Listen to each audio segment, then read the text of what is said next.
Haman uses Mordecai's lack of paying honor as a reason to kill all the Jews. But this is more than just some arrogant overreaction. There is a long history of hatred between the family of Mordecai and the family of Haman. We have to go back over 1,000 years to when the Jews were in Egypt. When they left slavery and began to wander, a group called the Amalekites attacked them and caused them quite a bit of trouble. God's curse on them would one day result in the Amalekites being totally destroyed. Later in the history of the nation, Saul was in a battle against the Amalekites, and he failed to do what God had told him to do, which was completely destroy them. He allowed their king, Agag, to survive. Samuel took matters into his own hands and killed Agag the king. And now, over 500 years later, Haman, the Agagite, still has a deep hatred for the Jews. This whole scenario results in Haman's unbridled work to destroy the people of Israel. Haman vaguely tells the king about a group of subversive people and asks the king for his permission to destroy them. The king shows very little interest and gives Haman complete authority to carry out his plans. How incredible to think that hundreds of years of anger have been building and are about to be released. How incredible to think that we would carry anger and resentment and bitterness and jealousy in our hearts. It's so important that we forgive. In your anger, do not sin. Do not let the sun go down while you are still angry, and do not give the devil a foothold. When word of Haman's plot reaches Mordecai, he becomes greatly distressed. He sends word to Esther, urging her to go to the king on behalf of her people. Esther replies and realizes that her going to the king uninvited may result in her death. Enter the sovereignty of God. Mordecai expresses a faith that God is absolutely, completely, and totally in control of everything. If not through Esther, then God would simply move some other way to save his people. But hadn't God already moved? Wasn't the fact that Esther was queen evidence of God's work? Hadn't God already rearranged the plans of a kingdom for such a time as this? Have you ever wondered if God might use you to accomplish his will? Do you feel qualified by God to be used for his purposes? If God can use a Jewish orphan and make her the queen of Persia, couldn't he use you to carry out his plans? God chose Esther to save an entire nation.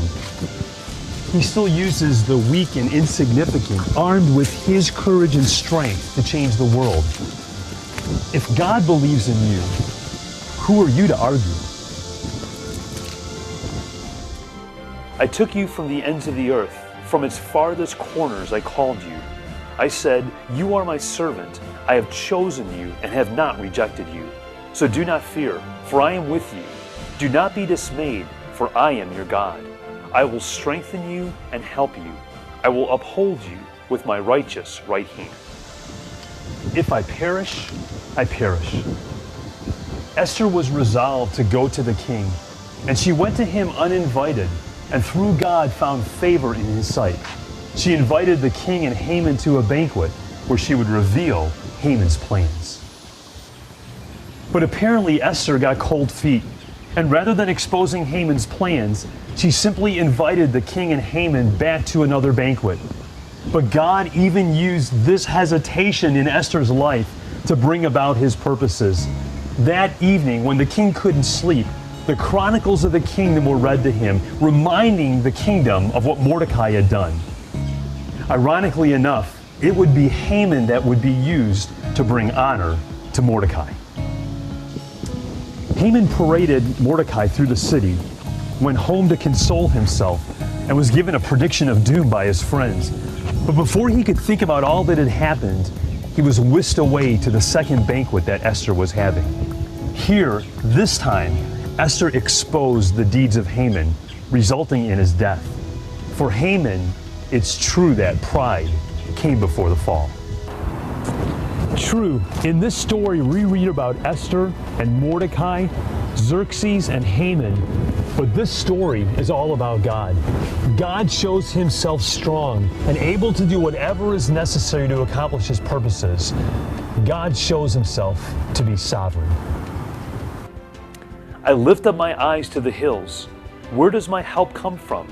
My help comes from the Lord, the maker of heaven and earth. He will not let your foot slip. He who watches over you will not slumber. Indeed, he who watches over Israel will neither slumber nor sleep. The Lord watches over you. The Lord is your shade at your right hand. The sun will not harm you by day, nor the moon by night. The Lord will keep you from all harm. He will watch over your life.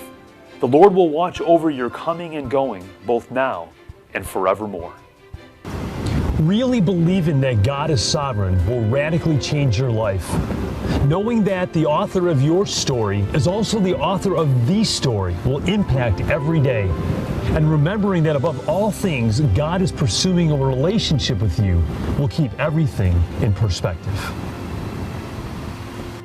For I am convinced that neither death nor life, neither angels nor demons, neither the present nor the future, nor any powers, neither height nor depth, nor anything else in all creation will be able to separate us from the love of God that is in Christ Jesus our Lord.